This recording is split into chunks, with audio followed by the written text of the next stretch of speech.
I wish to get away soon, to live by the pond, where I shall hear only the wind whispering among the reeds. That it would be a success if I should have left myself behind. My friends ask me what I'll do when I get there. Will it not be employment enough to watch the progress of the seasons?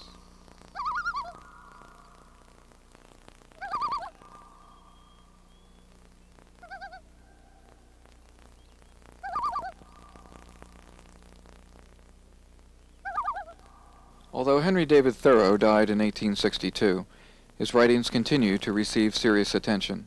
In fact, since his death, his popularity as an author has significantly grown.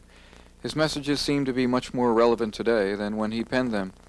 His messages include the importance of the natural world and its protection, having the courage to stand up for what one knows to be right, of not getting caught up in the materialism of our age, and of having the conviction of one's dreams. One Thoreau critic and biographer, Henry Canby, summed up Thoreau's writing ability succinctly when he said that Thoreau was able to take age-old ideas and give them their final form. In the truth of this compliment, Thoreau fulfilled his wish that his words would lie like boulders upon the page. The weight of their truth increases with time. Thoreau is best known for his 2-year stay at Walden Pond in Concord, Massachusetts, from July 4, 1845, until September 6, 1847. From this experience came his book, entitled Walden, about his life in the woods and what he realized about man and his relationship to nature and to society.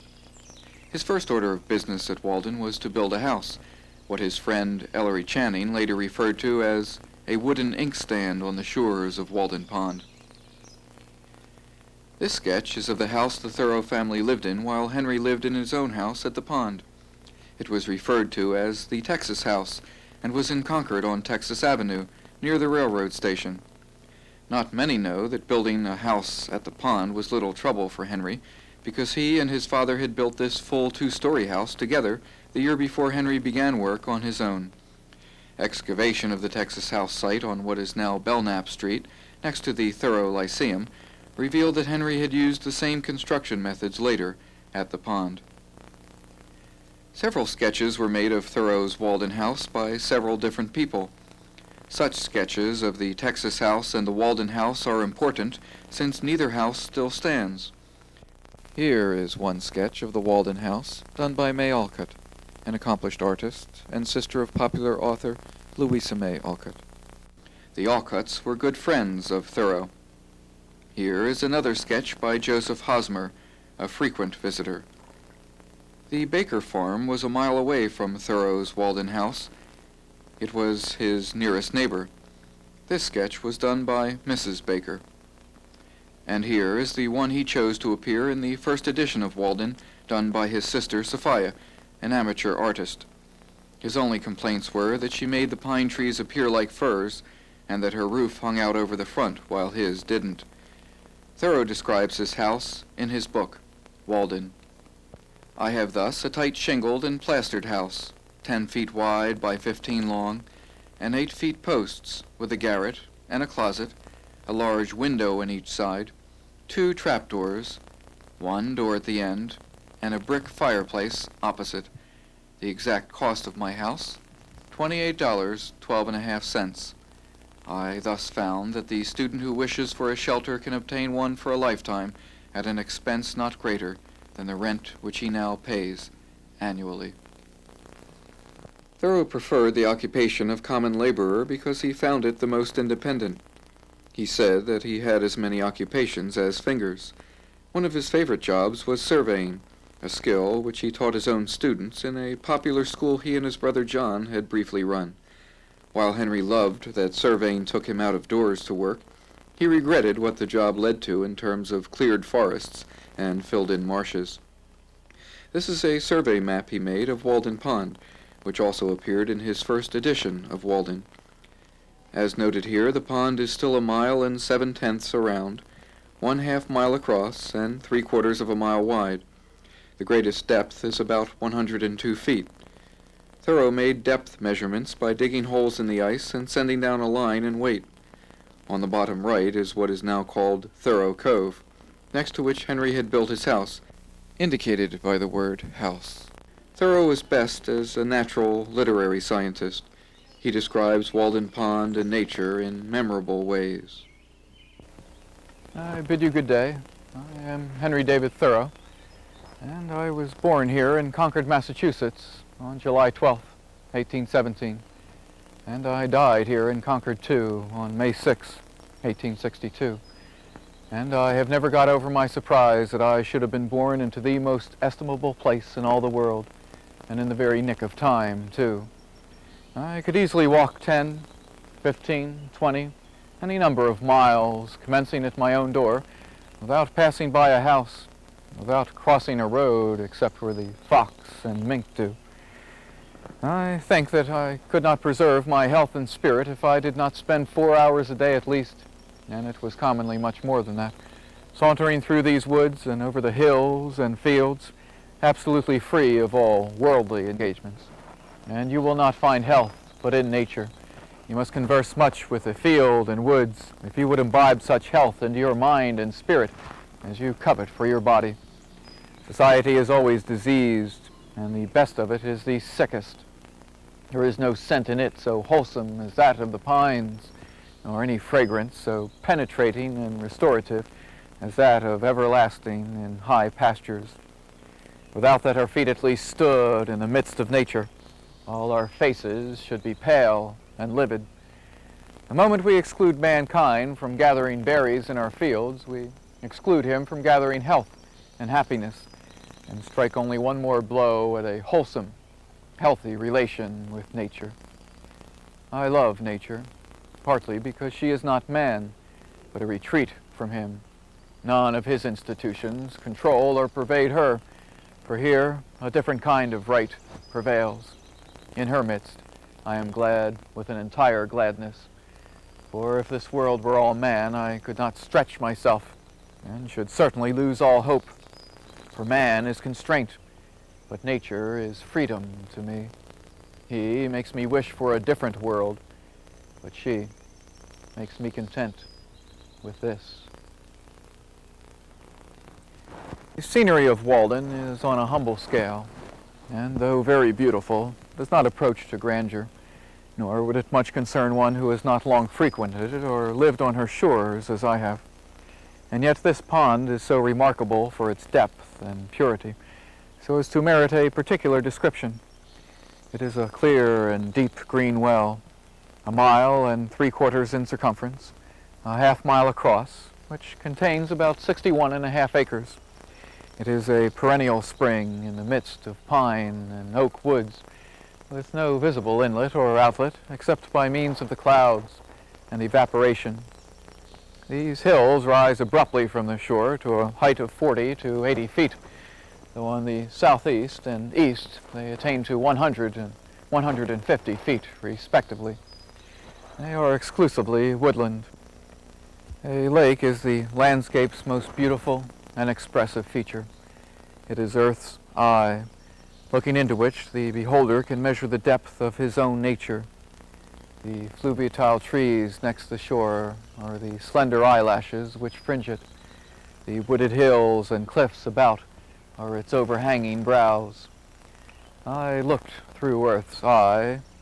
I had all of Walden in which to look at myself. The color of Walden is crystal blue or deep emerald green, even from the same point of view. Lying between the earth and the heavens, it partakes of the color of both. Walden Pond is the most ancient scene stamped upon the tablets of my memory. This sweet solitude my spirit so early seemed to require at once recommended this recess among the pines. It became my proper nursery. Respectable, established people seemed uninterested in Walden's beauty, but children were and are different. They seem to be in their element here. Walden is a place for the young. That's why my book was dedicated to poor students. Where is the literature which gives expression to nature? He would be a poet who could impress the winds and streams into his service to speak for him, who nailed words to their primitive senses like farmers drive down stakes in the spring which the frost has heaved, who derived his words as often as he used them, transplanted them to his page with earth still adhering to their roots, whose words were so true and fresh and natural that they would appear to expand like buds at the approach of spring, though they lay half smothered between two musty leaves in the library, aye, to bloom and bear fruit there, after their kind, annually, for the faithful reader, and in sympathy with surrounding nature. By my life I wish to speak a word for nature, for absolute wildness and freedom. I believed in the forest, and in the meadows, and in the night in which the corn grows.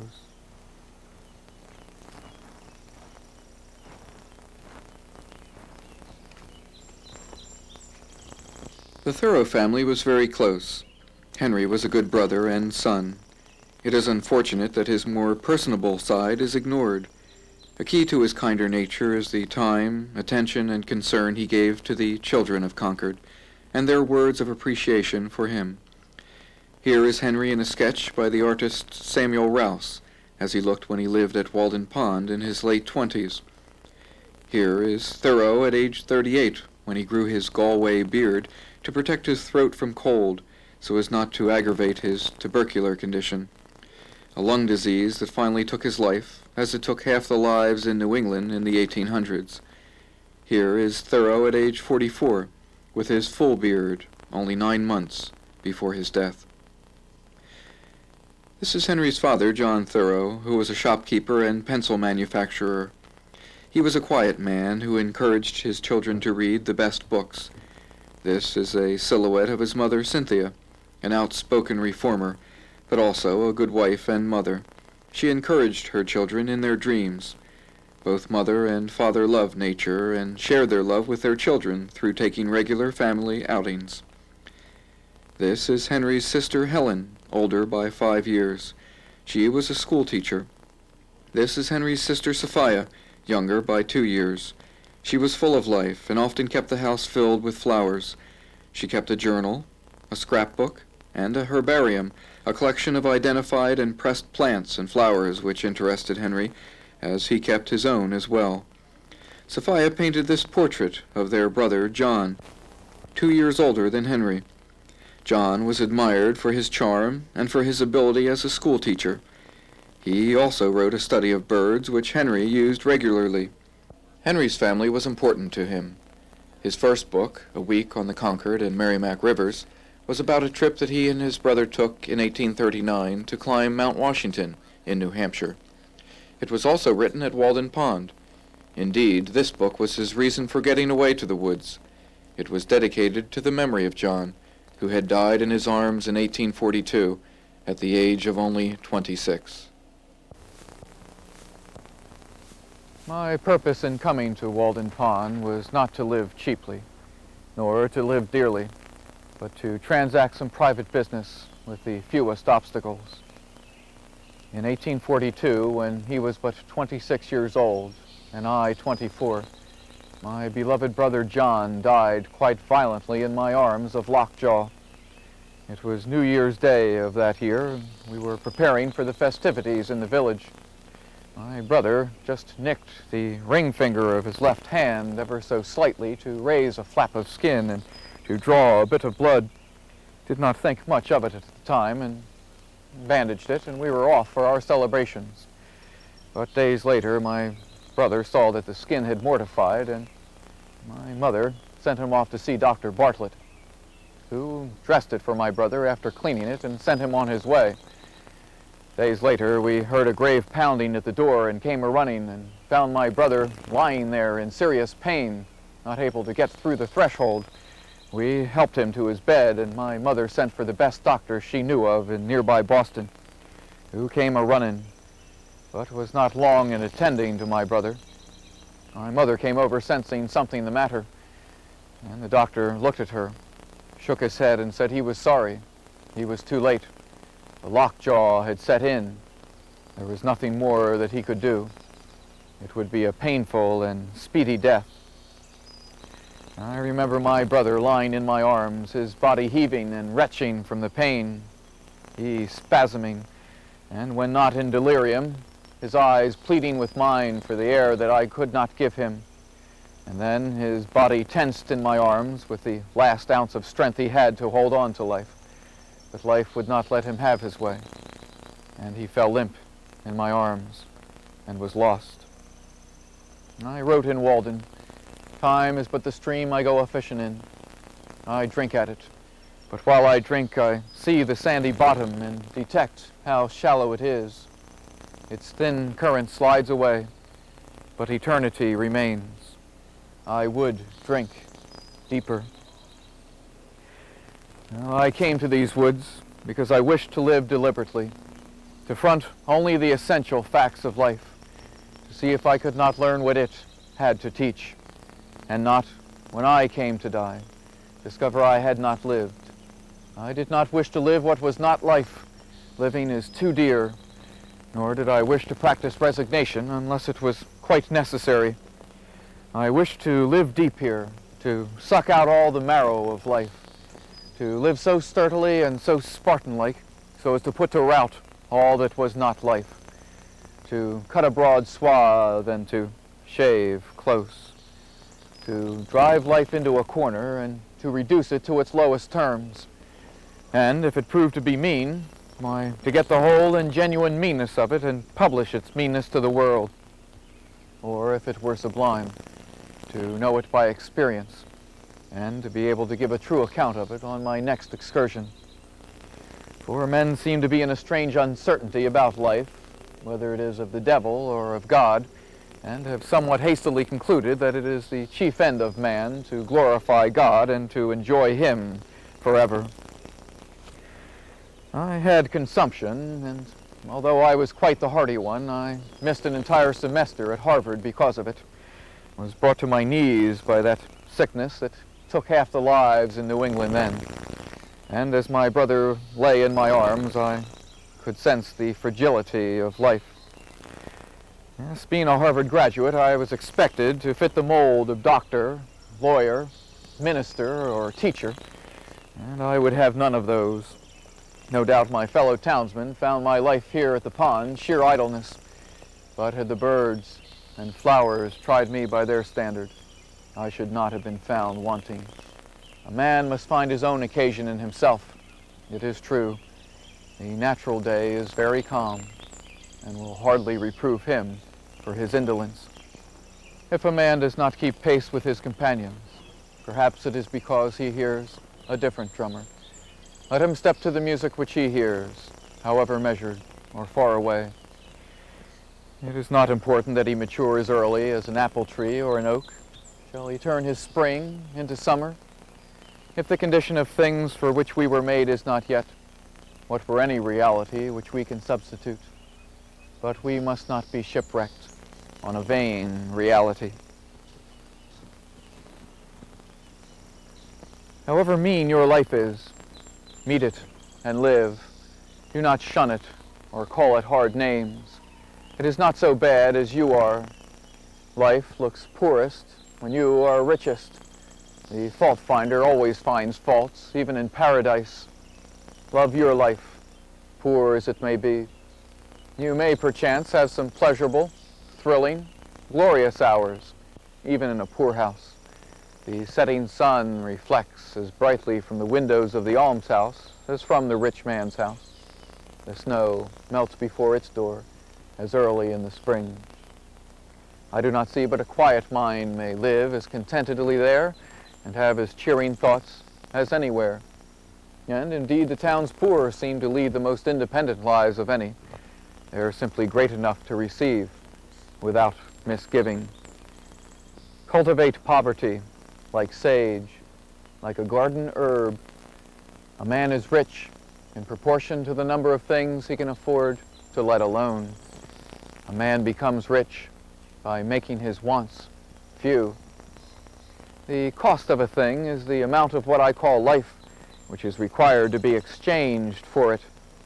Do not trouble yourselves to get new things, whether clothing or friends. That is dissipation. Turn to the old. return to them, things do not change. We change. I was self-appointed inspector of snowstorms and rainstorms. I was surveyor, if not of highways, then certainly of forest paths and all the cross-lot routes, keeping them open and ravines bridged and passable at all seasons, where public heel had testified as to their utility. I do not intend my words to be an ode to dejection, but to shout as lustily as Chanticleer in the morning, standing on his roost, if only to wake my neighbors up. I do not say that John or Jonathan will understand all these things, for such is the character of that morrow which mere lapse of time can never make to dawn. The light which puts out our eyes is darkness to us. Only that day dawns to which we are awake. There is more today than dawn. That sun is but a morning star.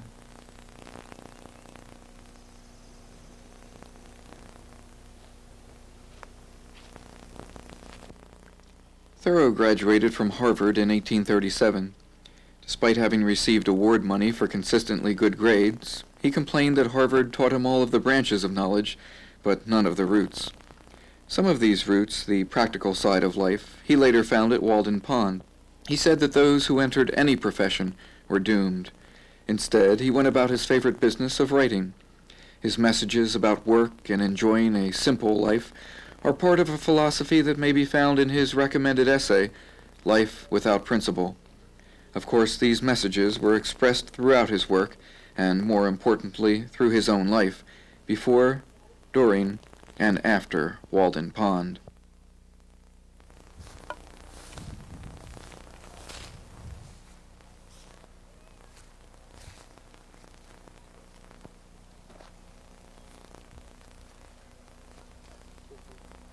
Let us spend one day as deliberately as nature, and not be thrown off the track by every nutshell and mosquito's wing that falls on the rail.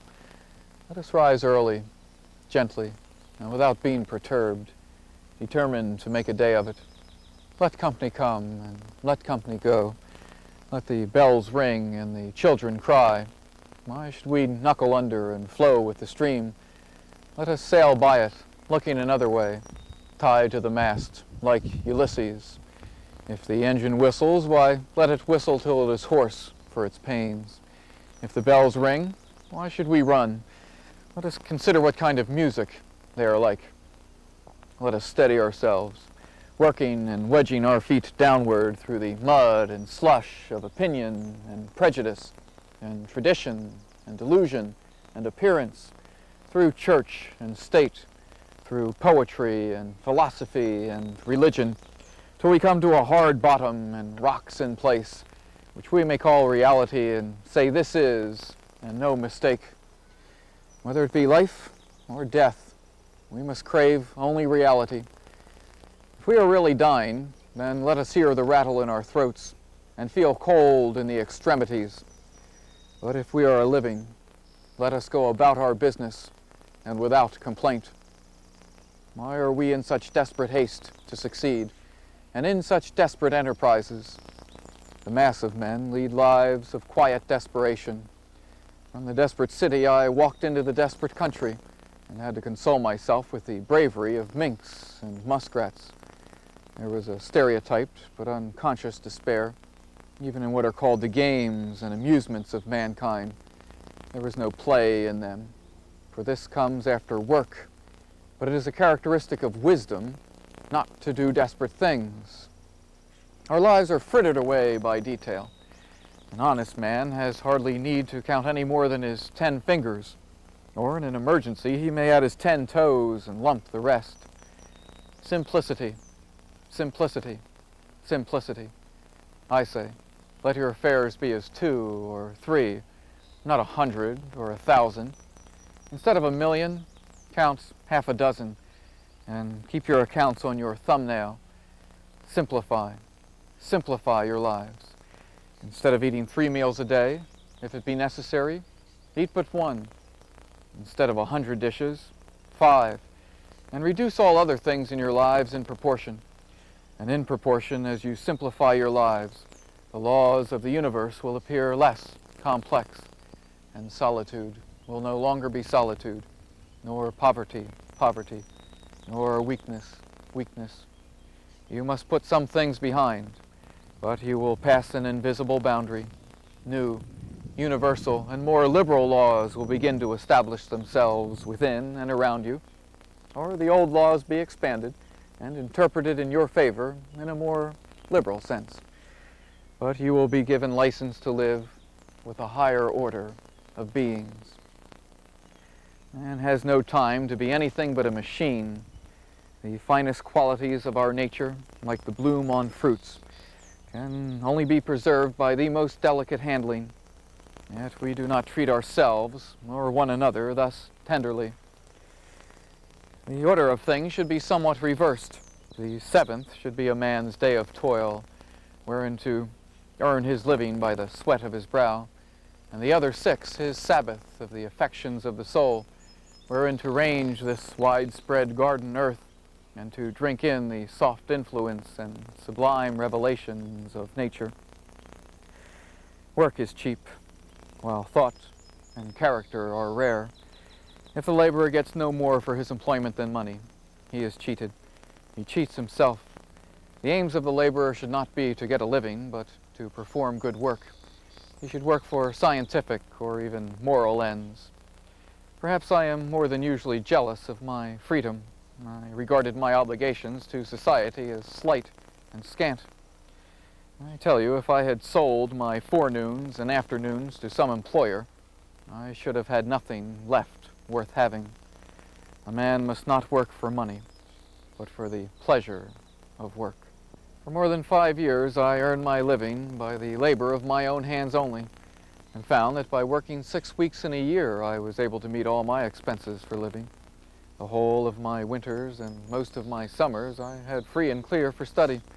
In short, I found both by faith and experience that to maintain oneself upon this earth is not a hardship, but a pastime, if we will live simply and wisely.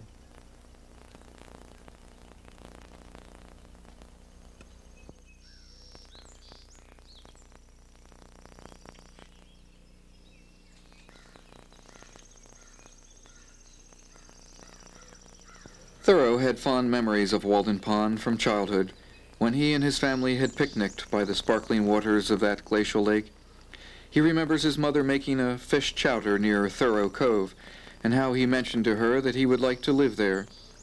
He never lost the sense of wonder and joy for that spot. As a child, he had refused to play the schoolyard games of his classmates, preferring to go walking by the Concord River. Later, he would take 20-mile walks in his stride.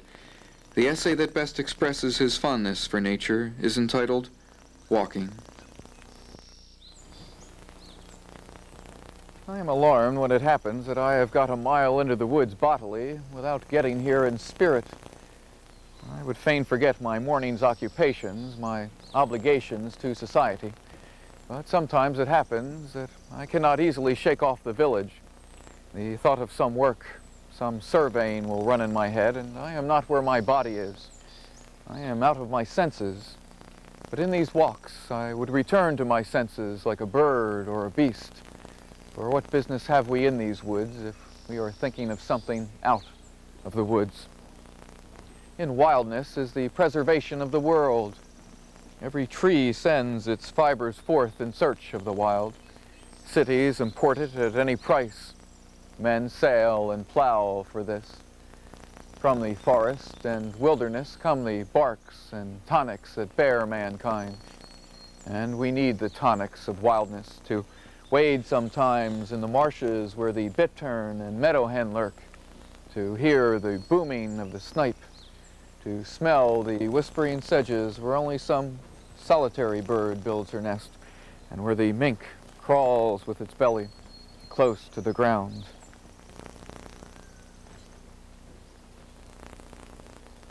It was a certain fairyland where we lived. You could walk out in any direction over the earth's surface, lifting your horizon, and everywhere your path, climbing the convexity of this globe, led you between heaven and earth, and not away from the light of the sun and the stars and the habitations of men. I wonder that I ever got 5 miles on my way. These walks were so crowded with events and phenomena. How many questions are there still which I have not yet put to the inhabitants? Live in each season as it passes. Breathe the air, drink the drink, taste the fruit, and resign yourselves to the influences of each. Let them be your only diet, drink, and botanical medicines. In summer, live on berries, not dried meat or pemmican, as if you were in shipboard, making your way through a waste ocean, or in a northern desert. Be blown on by the wind. Open all your pores and bathe in all the tides of nature, in all her streams and oceans, at all seasons. Miasma and infection are from within, not without. Grow green with spring, yellow and ripe with autumn. Drink of each season's influence as a true panacea of all remedies mixed for your especial use. Nature is doing her best each moment to make us well. She exists for no other end. Do not resist her. Nature is but a different word for health, and the various seasons are but different states of health. There can be no melancholy in him who lives in the midst of nature and has his senses still. I came and went with a strange liberty in nature, a part of herself.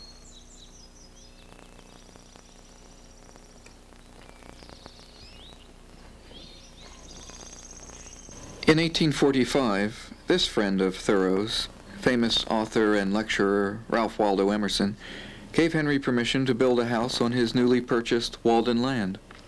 The only stipulations were that Thoreau clear a field of briars so that Emerson could plant a garden there later, and that Thoreau dismantle his house at the end of his stay. Henry gladly cleared the briars and planted his own 2.5 acres of crops in that same area. He never had to worry about his house, as Emerson sold it to his Scottish gardener, Hugh Whalen. Mr. Whalen wrapped it up in rope and dragged it away by team elsewhere in the woods for the use of him and his wife. This is Roland Wells Robbins, standing in the excavation of the Thoreau house, which he found at Walden Pond in 1945. He wrote a book about his find entitled Discovery at Walden. All that remains in the woods now at the original site are these memorial pillars, a sign with the famous lines of his reason for going to the woods, and a commemorative rock cairn where visitors leave a stone or rock as a tribute to their visitation. When I wrote Walden, or rather the bulk of it, I lived here, alone in the woods, a mile from any neighbor, in a house which I built myself, and I earned my living by the labor of my own hands only. I lived here for 2 years, 2 months, and 2 days, and at the end of my stay I became a sojourner in civilized life again. One day, a young man of my acquaintance, who had inherited considerable property, was visiting hereabouts and came to me and was wondering what he should do with all of his acres. All of a sudden, he looked me bold in the face and said he thought he should live as I did if he had the means. I would not have anyone adopt my mode of living on any account. Already fairly done so, I should have found another way for myself. And I desire that there be as many different people in the world as possible. I would have everyone be very careful to find and pursue his own way, and not his mother's, or his father's, or his neighbor's instead. My words in Walden were more particularly addressed to poor students. And as for the others, they may take such portions as apply to them. I trust that no one will stretch the seams in putting on this coat, that it may do good service to him whom it fits. I learned this, at least, by my experiment here, that if one advances confidently in the direction of his dreams and endeavors to live the life which he has imagined, he will meet with a success unexpected in common hours. If you have built castles in the air, your work need not be lost. That is where they should be. Now, put the foundations under them. I left these woods for as good a reason as I came here. Perhaps it seemed to me I had several more lives to lead and could not spend any more time for this one. It is remarkable how easily and insensibly we fall into a particular route and so make a beaten track for ourselves. I had not lived here at the pond a week before my feet had worn a path from my door to the pond side, and though it has been many, many years since I've trod it, it is still quite distinct. It is true, I fear, that many others may have fallen into it and so helped to keep it open. This earth is soft and impressible by the feet of men, and so with the paths which the mind travels. How worn and dusty then must be the highways of the world, how deep the ruts of tradition and conformity.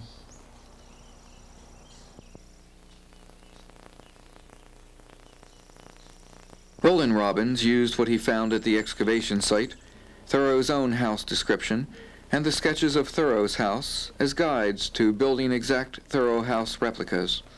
2 of these are fully furnished and available for public inspection. One is at the Thoreau Lyceum, and a second is at Walden Pond State Reservation, both in Concord.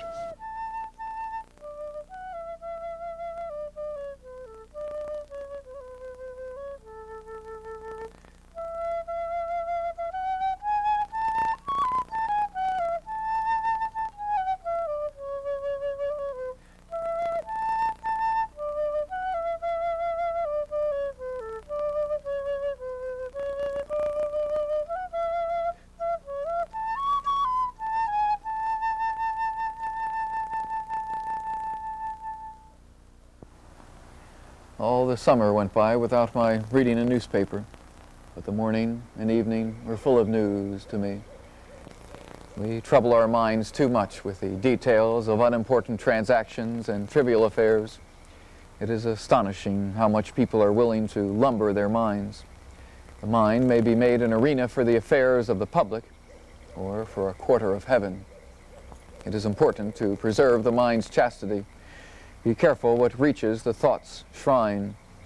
It is hard to forget, but it is so useless to remember. I really believe that mind is profane that attends much to trivial things. Be careful what objects and subjects are thrust upon your mind. Every thought which enters the mind helps to wear and to tear it. As the afternoons grow shorter and the early evenings drive us home to complete our chores, we are reminded of the shortness of life, that is, in those the twilight years of our lives. And then we must look to the autumn leaves, for they teach us how to die. Said Ralph Waldo Emerson at the funeral of his friend Henry David Thoreau, "The scale on which his studies proceeded was so large as to require longevity, and we were the less prepared for his sudden disappearance. The country knows not yet, or in the least part, how great a son it has lost. It seems an injury that he should leave in the midst his broken task, which none else can finish, a kind of indignity to so noble a soul, that it should depart out of nature before yet he was really shown to his peers for what he is. But he at least is content. His soul was made for the noblest society. He had in a short life exhausted the capabilities of this world. Wherever there is knowledge, wherever there is virtue, wherever there is beauty, he will find a home."